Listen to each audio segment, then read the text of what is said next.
Hello, everyone, and welcome back to Office Hours, the place where we tackle the real world challenges in revenue cycle management. I'm your host, Stuart Newsom, and today's session is titled Litigation Strategies in Pathology RCM. So, if you've joined us for part one of this series, we covered the essential components of billing, coding, collections for pathology practices. And so today we're going to take a look at part two, which is things and all things involving litigation. So, we're taking things a little step further by talking about what happens when claims don't get paid, when appeals don't work, and legal action becomes a necessary thing or next action that you have to take. So joining me again is David Smith, Chief Operating Officer of Med Receivable Advisors, who brings us over 3 decades of experience helping pathology groups navigate complex RCM issues, including litigation. So David, welcome back. It's great to have you with us again. Thank you, Stuart, for having me. I appreciate it. All right, so today's session is going to be focused on how and when litigation comes into play in the pathology revenue cycle. We'll talk about building a strong foundation with appeals, knowing when it's time to escalate to legal action, and what the litigation process really looks like behind the scenes. So as normal, we always have questions, a Q&A session.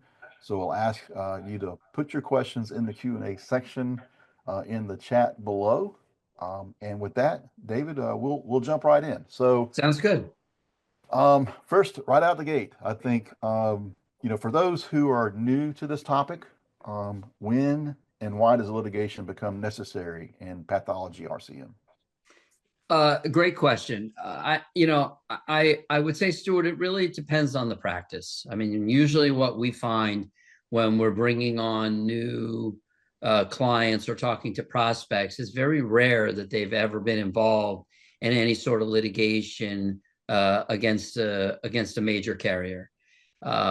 We've always taken the opposite approach, and this goes back to the early 90s when really the process for professional billing for pathology really kind of changed. And, again, as we break down pathology into anatomic pathology reimbursement and clinical pathology reimbursement, in the late 90s, we saw that some of the payers had started to push back and say that they were not going to pay for clinical pathology services because they supposedly were paying the hospital for those services, or they were paying the hospital for the professional component of clinical pathology. And clearly, after a lot of litigation, it was made very clear that absolutely is not true. Hospitals are not billing for the professional component of clinical pathology. And ultimately, the pathologists have all of the liability associated with the oversight and supervision. Now, the rules surrounding litigation and the rules regarding reimbursement do differ state by state. And certainly some states are better than others as it relates to some of the state law. But we also have some of the federal law that falls on our side. But what we find, again, most of the time is that most billing companies don't necessarily go the extra mile that, number one, you need to be able to litigate when it's time to litigate. Number one. And number two, a lot of times when they're doing the managed care contracting, they usually are trying to take the easiest approach from a billing standpoint, which would be eliminating the reimbursement for the professional component of clinical pathology and going perhaps, let's say, with a higher reimbursement on anatomic pathology. So, for example, let's say you have a large managed care company that says, I'm not going to pay you for clinical pathology today. But instead of doing that, you were getting, we're going to double what you're receiving on the anatomic pathology side, and that should make up for it. Well, in theory, that sounds great, except the sum of the parts don't equal the whole. A lot of times for you to get the same reimbursement you would get if you were previously getting paid for both clinical and anatomic, you'd have to get an extraordinarily high rate, like 1,000 or 1,200% of Medicare allowable to offset the loss of clinical pathology. So the first thing we do when we come and we look at a client or a potential client is we like to look at their contracts to see what they've currently got in place. So it gives us a little bit of the lay of the land.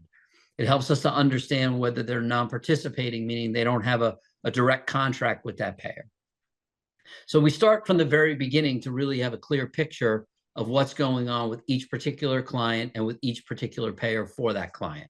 Because again, not all clients are the same. Not all insurance companies are the same. And so we have to follow the exact path in order to make sure that clients are in a good place to be able to litigate. So understanding the lay of the land for that particular client allows us to create a specific strategy to see whether, number one, they've contracted away clinical pathology, in which we have one path to follow, or they do have some sort of contract for reimbursement of clinical pathology, and perhaps they're not getting paid, or they're not billing all the tests that they should be getting paid. That's part two. Part three of that is what we find is once we start to receive, explanation of benefits, we kind of can get an idea of whether the carriers are following the reimbursement rules or not. Now, we're in a day and age now where insurance companies are making changes to their policies on an ongoing basis. Like, it's very difficult to keep up with it. But as part of a consortium, since we've got so many pathology groups that we do work for, we see so many different things in so many different states that we're able to kind of be on the lookout for it all the time, every day, to watch for these trends and issues to create some resolution processes. So the first part is the appeal process, and making sure that you are appealing the claims is the number one most important thing. And you have to do it based on what the rules that are specific to that particular payer are. So let's say United Healthcare has an appeal rule that says you have to follow, that says you have to get it within 90 days from the first denial. Let's say they also say all appeals have to be in writing and they have to be received by fax, or they have to be received by a website, like, so that you have to go onto the United Healthcare website. Each payer has their own separate rules. They may also say that they have a specific form and format that they want the appeals done. So you can't just have one blanket process that covers really all the rules. So what we do is we create a separate process for each client and each carrier that addresses their specific needs. And the appeal process could be as simple as we use some specific language to say why we're appealing the claim, for the non-payment of clinical pathology. And usually that's because the payer provides some sort of denial that really is not an accurate denial. Sometimes it could be as simple as they say, well, the pathologist doesn't have the right to bill for these services, or perform these services, which is laughable because they're the only ones who can perform and review and have the oversight for both clinical and anatomic pathology in a hospital-based lab. So it's just following the specific steps and making sure that they're in order, so that when it comes time to litigate, that we've done everything that's involved to just get us to the point to where the attorney can file a lawsuit. If we haven't done everything that's involved to exhaust all remedies on the front end, which sometimes work. Sometimes when we appeal claims on the front end, it works without having to litigate, and that's the best case scenario. But after litigating so many times, one of the first questions that the judge will ask is, have you gone through the appeal process? And what we find when we're talking to prospects is the answer is no, they're not. Prospects are not. They're using billing companies that are not looking to appeal clinical pathology because it's a very expensive process. So you're appealing claims that you might get reimbursed $2, $3, or $4 or $5. So, when you're talking about the number of denials, billing companies aren't set up in such a way to where that works into their model, which is not, at the end of the day, is not good for the client. Right. So, and then talking about that appeals process, and since it is such an expensive ordeal, expensive process, that's why billing companies, as you said, don't pursue it. I would imagine you had to get your money's worth out of it, right? So Absolutely. So what does a strong appeal look like? Well, I mean, again, we work with a group of attorneys that we are constantly changing our appeal language for whatever the issue is whatever the issue is that's causing the denial for the insurance company.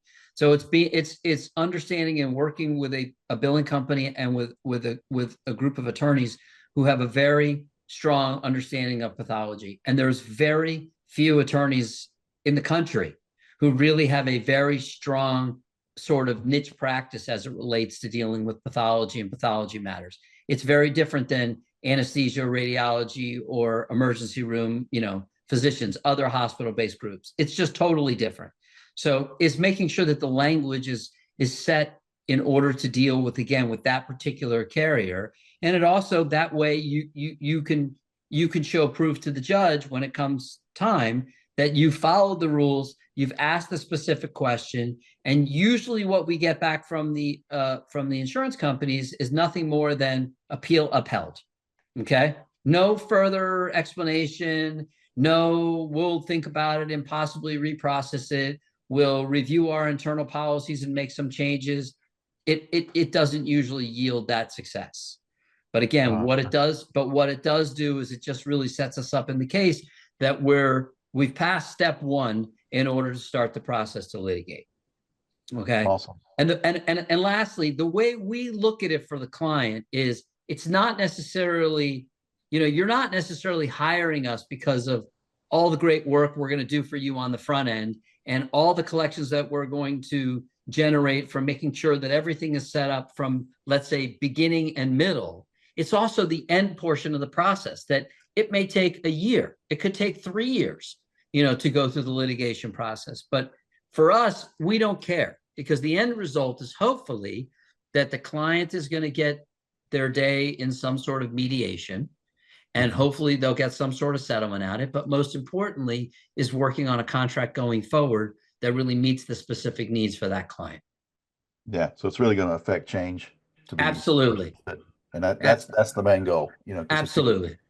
Yeah. Just to affect that change. So, well, can you walk us through a real world example where a pathology successfully? Yeah. I mean, there's so many current day examples that are going on right now with the large commercial plans and with the exchange plans and things like that in different states, because exchange plans are doing all sorts of different things, including adopting rules where they're excluding the professional component of clinical pathology on one hand, but they're using a denial that basically doesn't describe it as a non-covered service. Now, why is this important? Well, the No Surprises Act says you can't balance bill a patient if the group doesn't have a contract with the insurance company for anything that is denied between what was paid and what the contractual obligation is.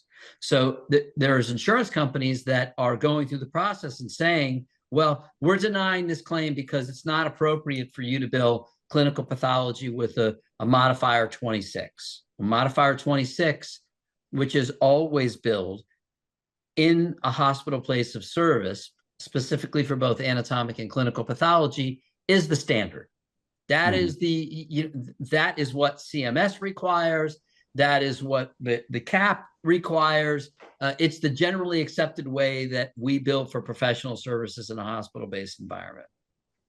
So in this example, this particular plan has said, well, we decided, we're not including clinical pathology in the payment to pathologists. Well, okay, if that's the case, then what you're saying is you're denying it as a non-covered service. Well, no, we're not saying that, because if they deny it as a non-covered service, then that means we could balance bill the patient appropriately, not balance bill them based on what the rules are associated with the No Surprises Act, and really make sure that we're following the rules, which is ideal. We always want to follow the rules, and we always want to err on the side of conservative and make sure that the last resort is to, when we're following the explanation of benefits, is to bill the patient according to the explanation of benefits.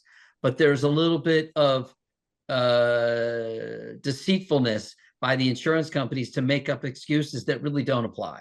So that's one path that we're going down now in litigation. Another one could be, again, that they're taking the position that they're saying that they're paying the hospital directly for those services. Well, that is not okay, because they're not paying the hospital for those direct services. And what's interesting is in the most recent version of the No Surprises Act, there's a small subset, small criteria in there that basically says if you're going to make that claim, then you need to be able to identify exactly how much the value of that service is and exactly how much you're paying to the hospital for those services. Well, guess what happens when we go down that road? We find out very quickly that the answer is they're not paying for the professional component of clinical pathology. So it's just a stance that the insurance companies take in order to just avoid payment. Okay. Right. We see this across the board in every state and with multiple payers.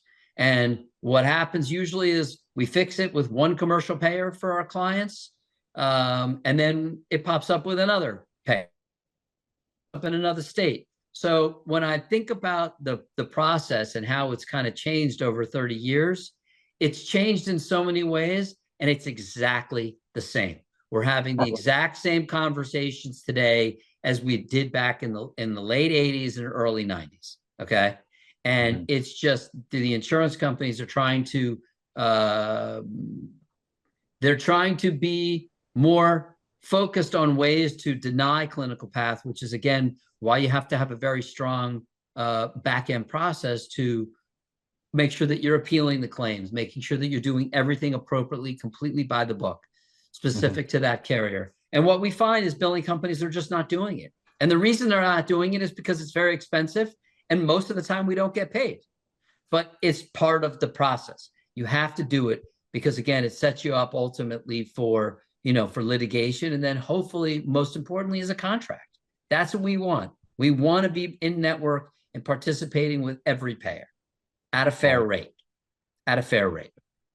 So you mentioned the billing companies in kind of how you've alluded to how they kind of fall short when it comes to for legal action. So from a practice perspective, if I'm a pathologist, what should I be asking to ensure that I'm protected?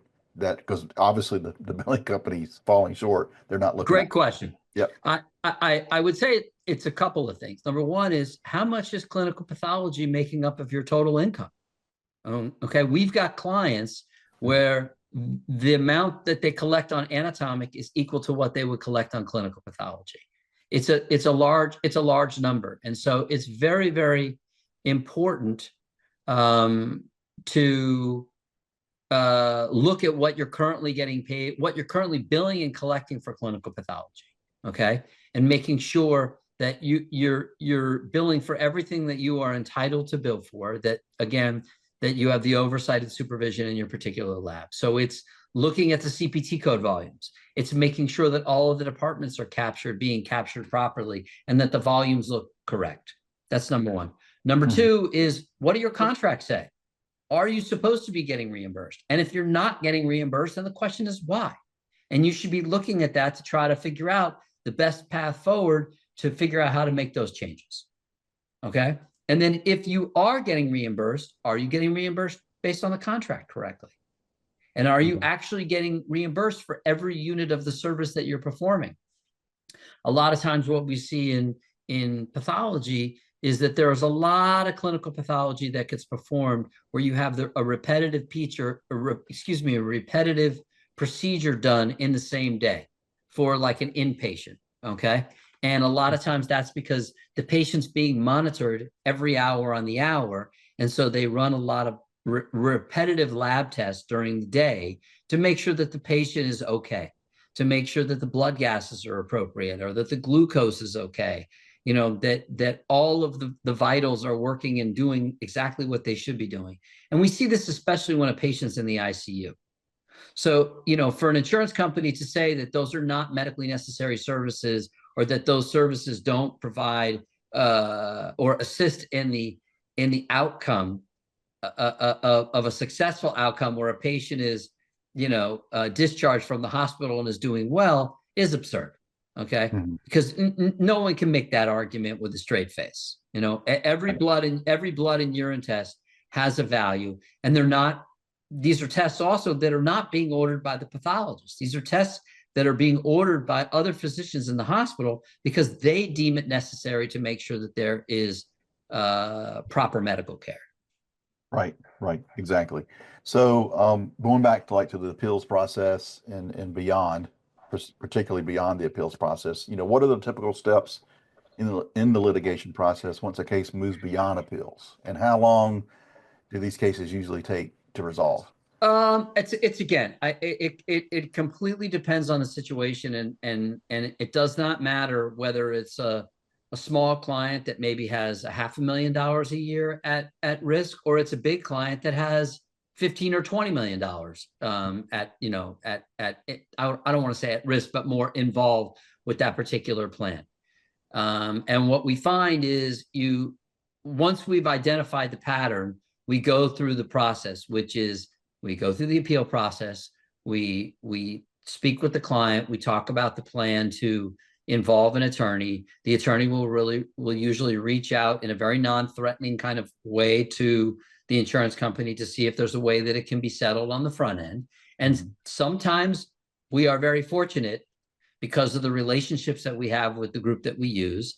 And because we've done this so many times and they know that we will take it all the way to the end, we won't be scared off to fight for what is a proper reimbursement for that particular client.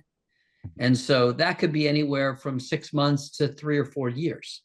Right. So again, during that period of time, you want to make sure that you're following all of the rules exactly all the way through the whole process, because whenever you get in front of that judge and whenever you get to hopefully a mediation period, everything that you started with from day one accumulates to day 3 years or 5 years or whatever it is, from the beginning, middle, and end. So if you don't follow the process in year 3 and you decide, oh, in year 3, you know what, this isn't worth it to me, I'm not going to do it, then it makes it more challenging to get paid. Oh, wow. Wow. Yeah. And so, and also when people hear litigation, they think, you know, dollar signs, right? Absolutely. That sounds expensive. So what are the financial considerations for practices? You know, how do contingency arrangements usually work in your experience? Yeah, again, you know, what we find is, you know, it does not take very much dollars to get a letter written to the insurance company. And usually it doesn't result in very much, which is why the bulk of what is done that we provide and that we partner with is litigated on a contingency basis. So the client doesn't pay anything unless the attorneys are successful in the process. So it makes it much more palatable for the client, because at the end of the day, not only does the client, you know, get a win if we're successful on any of the past dollars, but they also get a win going forward, hopefully in perpetuity. So if we can get a contract that's, you know, worth $5, $8, $10, $12 a unit or whatever it is for clinical pathology, it's a win. It's right. A win, and it's an ongoing win for that client, you know, again, in perpetuity until the insurance company comes back 5 years down the road and says, we want to renegotiate this. And then we just go back and we restart the process. And right. Again, that's with commercial plans, that's with HMO plans, that's with, you know, the Exchange or Affordable Care Act plans. It's all of them. And again, it's a constant battle to pursue these and make sure that, you know, we're doing everything we can and the attorney is doing everything they can along the way. The other thing is, what's nice for our clients is we do all the litigation support. So it's very rare that we have to get the client involved other than really updating them on what's going on with litigation. Gotcha. So it doesn't take any time away from the pathologist's day-to-day work unless we need them perhaps for like a deposition or something of that nature. Right. And like anything, it's being proactive, you know, dotting the I's, crossing the T's, following the rules like you had stated, and make sure that everything's in place, all the paperwork's in place. Correct. You followed all the right processes, and I think it comes from experience that you've gained. Like for instance, the example you gave earlier, knowing the judge is going to ask, well, did you appeal? Yes. That's just such a simple thing to realize. It's really unbelievable, Stuart, that it's like the most basic of basic questions.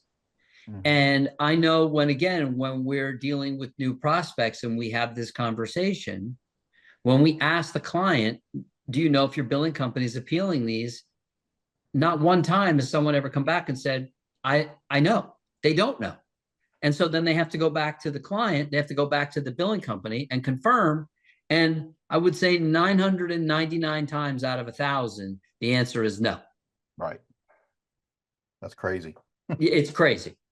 That is crazy. Well, and it's just good sound advice. That's all the questions that I have. I am going to turn it over now to our audience to submit some questions. So again, if you have any questions for David or even comments, please put them in the Q&A. We'll be happy to answer those.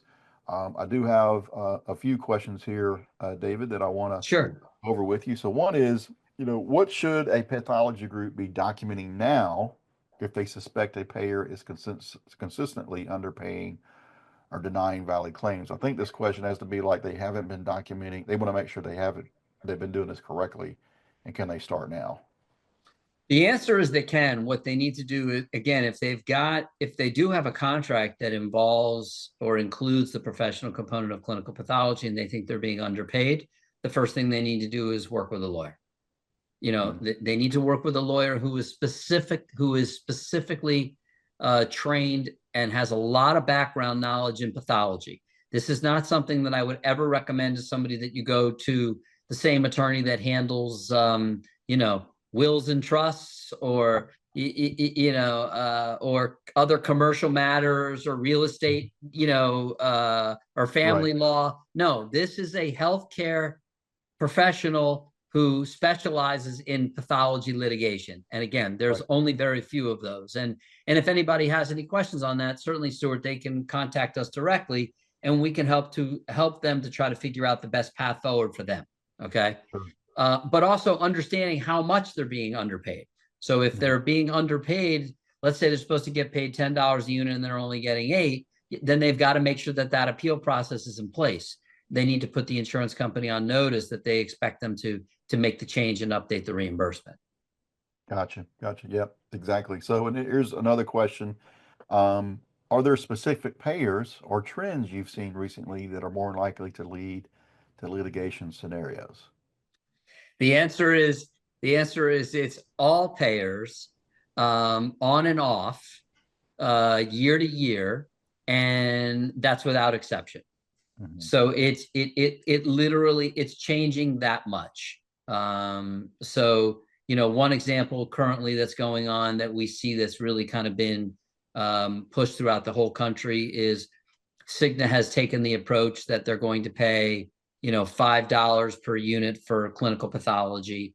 They've just made this number up out of thin air and without any rhyme or reason for it. And that's whether you're contracted or non-contracted. And again, what we're doing for our clients is we're appealing those. And we're saying, no, we don't, just because yesterday you decided that you wanted to make a policy change and we had a contract for, let's just say, was 50 cents higher than what they were paying us previously, you can't just make a unilateral decision like that. It has to be something that we either have to go through arbitration or have a conversation about.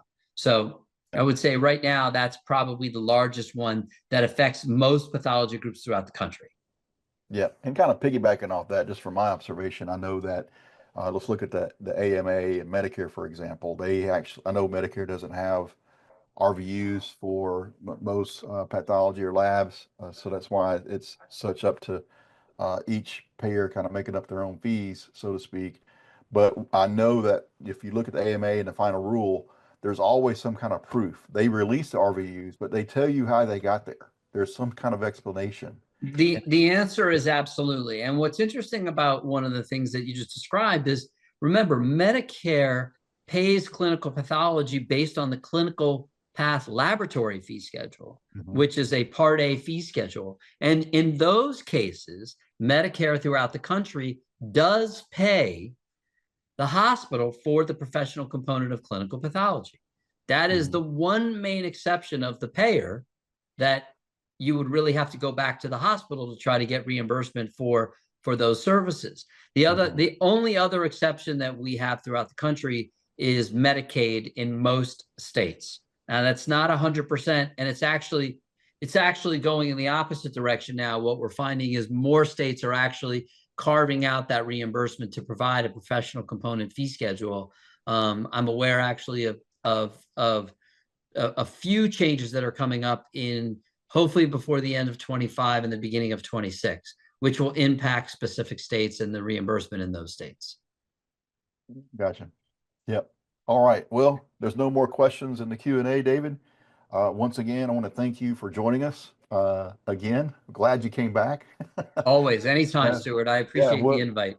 we'll definitely invite you again because your insight's very valuable. And for everyone else, thank you for joining us for this episode of Office Hours, and we look forward to seeing you at next week's session.